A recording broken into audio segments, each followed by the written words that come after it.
the white man was not the seed of Japheth. In other words, the white man didn't descend from Japheth. When you go to not Revelation, Genesis, the 10th chapter goes into the table of nations, and it mentions where the nations came from. Give me a second, let me just go to that. I don't know where I'm going to go with this, but I was putting some stuff together, and let me see what happens with this. I did a video, what was it, 2 days ago, entitled Debates Are a Waste of Time. And it was a video I was checking out that was put up by Ron Dalton concerning a debate between himself and the Sakari. And I believe if you watch Ron Dalton's videos, or look him up, get some research on him. If I'm not mistaken, I don't do that much study on him, but I came across some of his videos, and he deals with a page called from Negroes to Hebrews, or Hebrews to Negroes. And I believe he teaches, number one, he's not a one Wester, but I believe he teaches that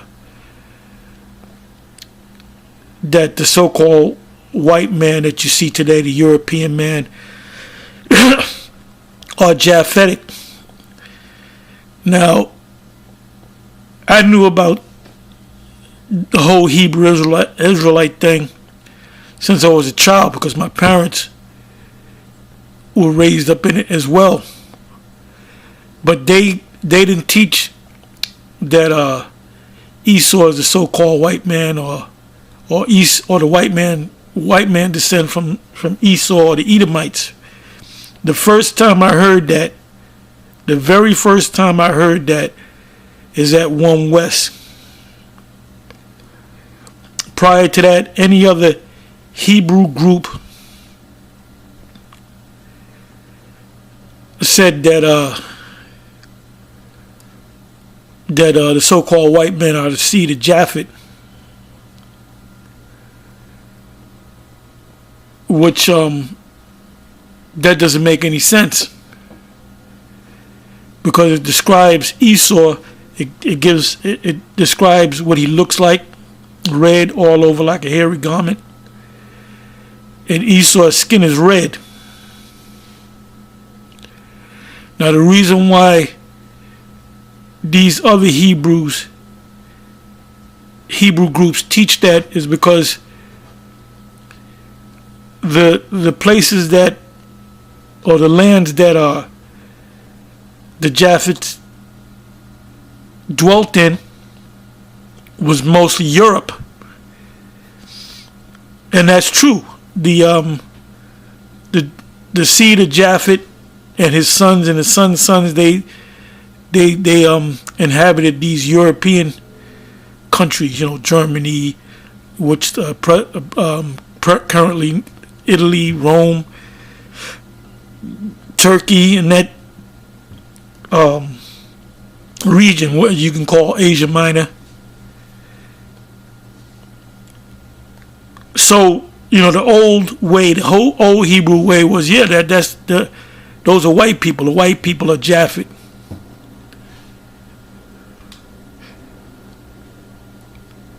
And like I said, they go by, look at where they came from. The seed of Japheth took over these so-called European nations. Yeah, but what you got to understand is, matter of fact, let me go to this. Genesis 10. It says, Genesis 10 verse 1. Now these are the generations of the sons of Noah: Shem, Ham, and Japheth. And unto them was sons born after the flood. So any individual that you see on the planet today, whether they're Indian, East Indian, North American Indian, Chinese, Japanese, Korean, of Arab descent, or the Egyptians. Now, if you go to Egypt today, the people that run Egypt are Arab people. When I say Arab people, Middle Eastern people, and those are not the original people of Egypt. When you go into the history of Egypt, the first thing is Egypt is a Greek word. The original Egyptians never called themselves Egyptians. That's something that the Greeks labeled them, the Egyptians, the land of Egypt. Those were the people of Mizraim. And those people lived south of Egypt in a land called Sudan. Sudan was broken up into two parts, thanks to the so-called white man, the Edomites. So you have actual Arabs, people of Arab descent or Ishmaelitish Middle Eastern descent, that actually say that they're Egyptians, and they'll take you on tours of the Egyptian people, like those people that they're showing you on the tombs and the walls and the pyramids, like those are their ancestors, which look absolutely nothing like them.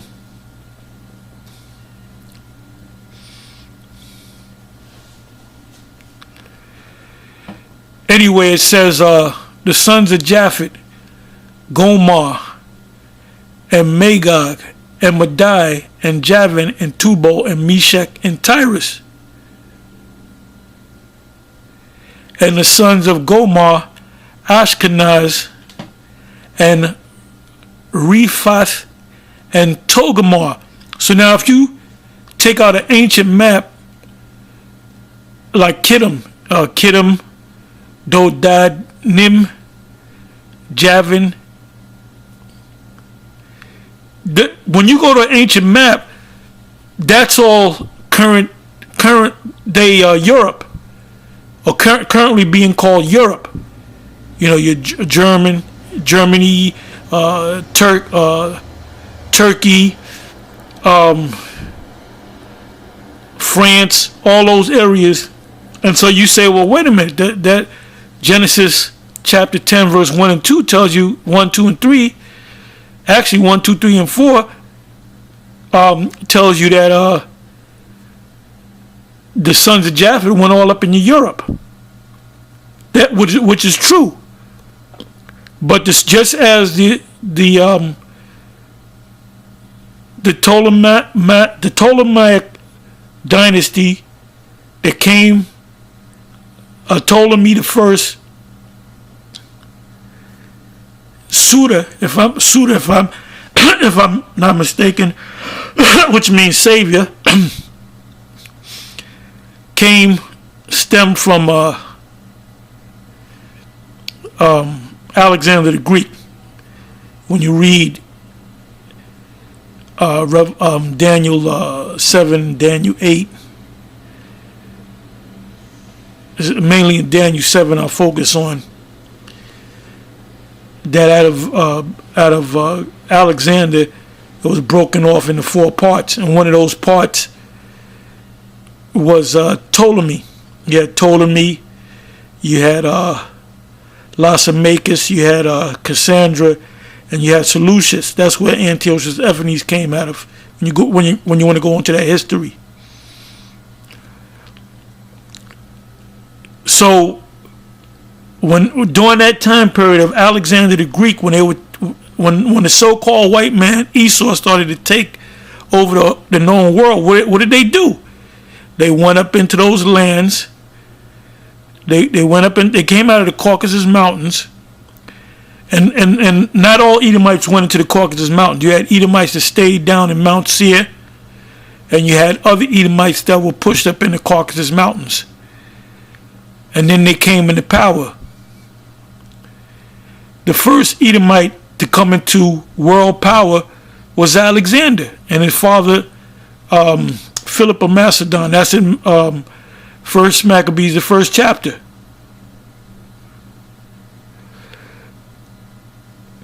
So you had Edomites that were given that power by the Most High, because the Most High had to set up this nation to rule the whole world. So it started with Alexander.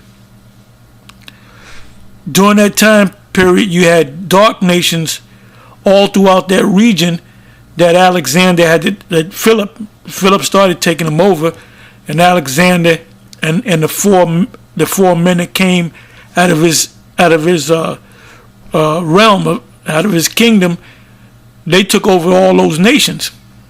Told him he took over, which is currently known today as Egypt, and he actually put on the garments and dressed up as a pharaoh, or based upon the Egyptian customs, dress codes, and so forth. So you have certain Edomites say, well, the original Egyptians are white people.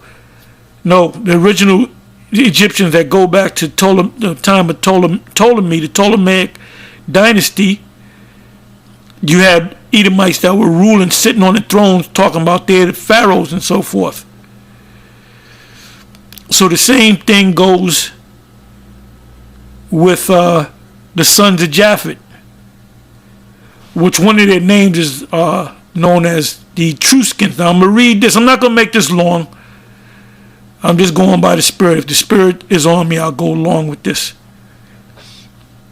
Anyway, what I did was I put the early Roman Republic, and I come up across this right here. It says, people also ask, why was Rome early on a republic? It says, it all began when the Romans overthrew their Etruscan conquerors in 509 BCE, meaning before the Common Era. They used to say BC before the Messiah, the Christ. Let me read that again. It all began when the Romans overthrew, Romans meaning the Edomites, and by the way, the word Roman comes from the word Romulus, which was you had Romulus and Remus. You can go into that history, that the legend was that they were suckled by a she-wolf, and they were like the founders of Rome, and they were to rule together, and Romulus killed his brother, and he became that one king. Because during the time of the Etruscans ruling, they had kings sitting up there. When you go back to Daniel, the 7th chapter, it speaks about a fourth beast, dreadful and terrible, that was different than all the rest. What made that fourth beast different from all the rest? The fact that it didn't have a king. It had an electoral process. It says, it all began when the Romans overthrew their Etruscan conquerors in 509 BCE. Now, if you go to Etruscan, right? You put in the word Etruscan, Etruscan,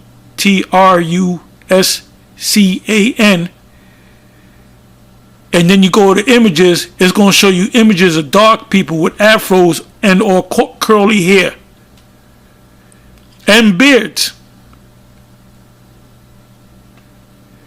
And they're wearing robes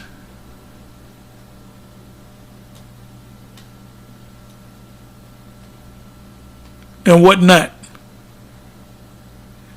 So when you put all that together,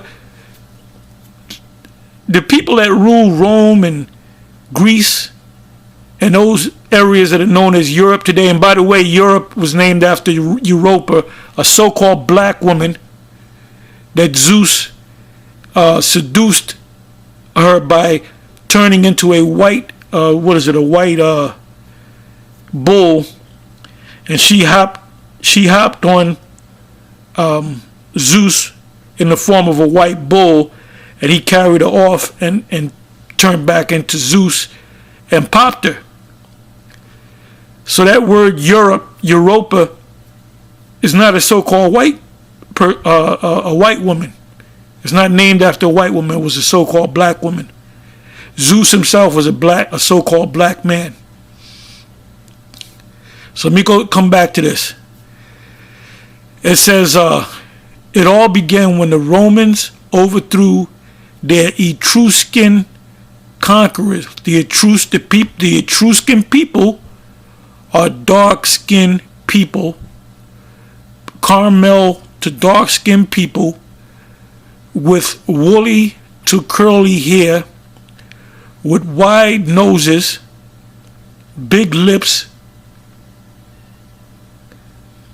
Now, when you check the people around the world, these people will have to fit the Polynesian people, the Hawaiian people.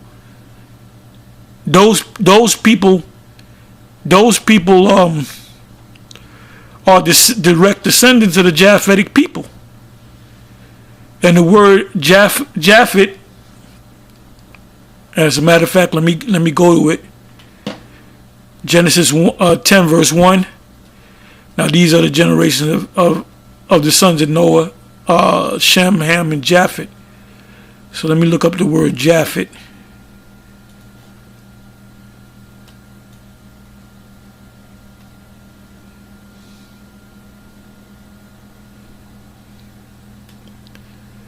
Now it says here that the word Japheth means opened.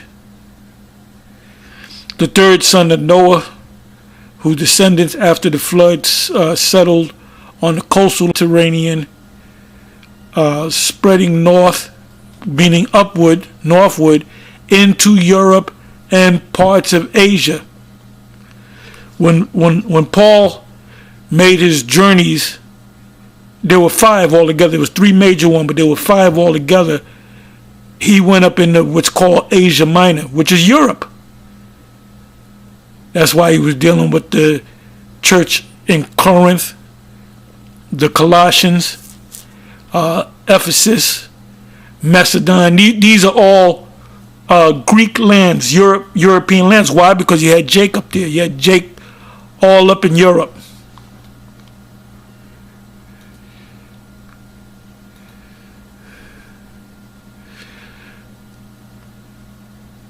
So the word means, you have a word Yapa, which means beautiful, but you have a word Yapath, which means open.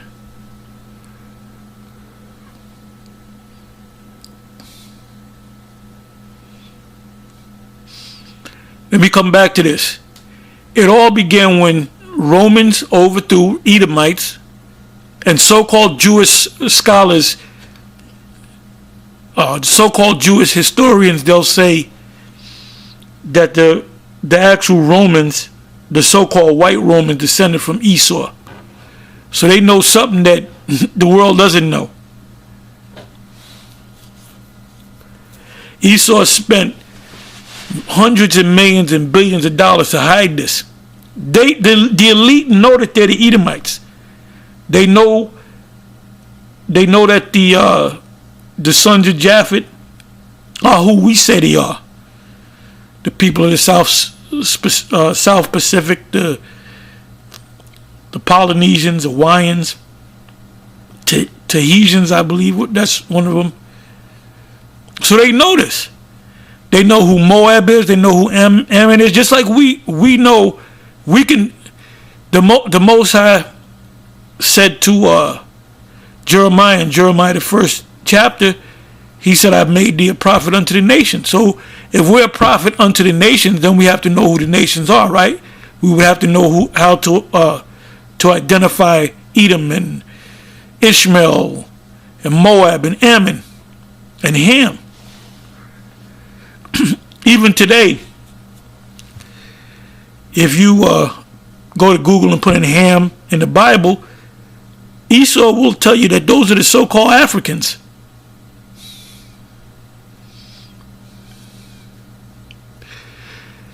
It says it all began when Romans, which are Edomites, which the word Romans really was named after a Japhetic boy, an Etruscan, if you will, overthrew their Etruscan conquerors in 509 BCE, centered north of Rome. The Etruscans, which are the seed of Japheth, had rule over the Romans for hundreds of years. Once free, the Romans, now these Romans that were conquered by the Etruscans, or vice versa, these Romans could have actually been Japhetic people too, and Esau kind of started to mix himself amongst them and slowly started to push them out, leading you to Alexander, which he came on the scene about 300 some odd years before the Lord came on the scene. So these Romans that overthrew the Etruscans, they had to all be Japhet, fighting against each other. So Esau hadn't even come into the picture. So me saying the Romans were Edomites, I was wrong on that. But Esau took that name.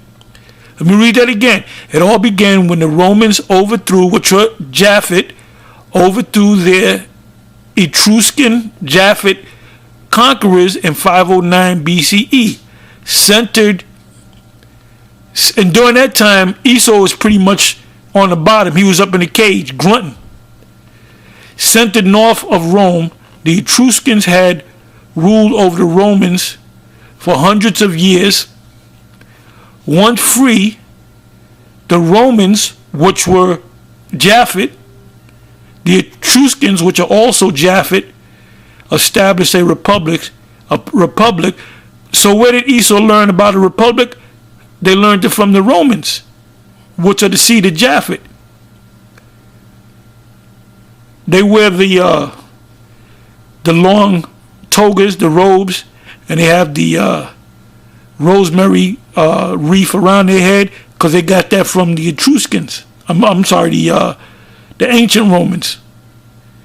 A government in which citizens elected representatives to rule on their behalf. And that really took place when Esau came into power.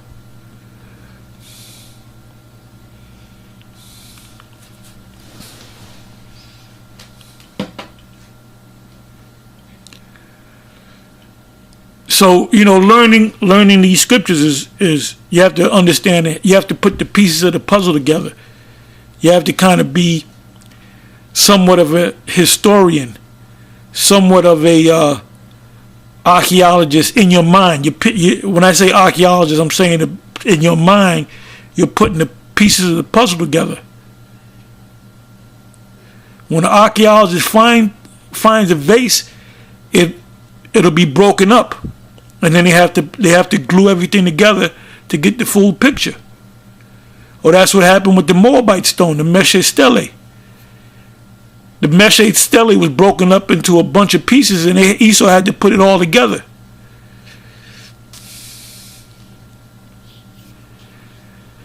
So, reflecting back on that video that I did on Ron Dalton,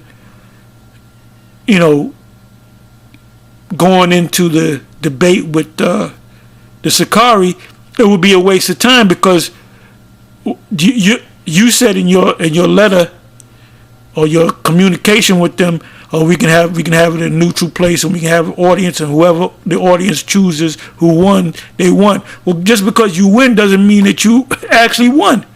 Doesn't make it the truth.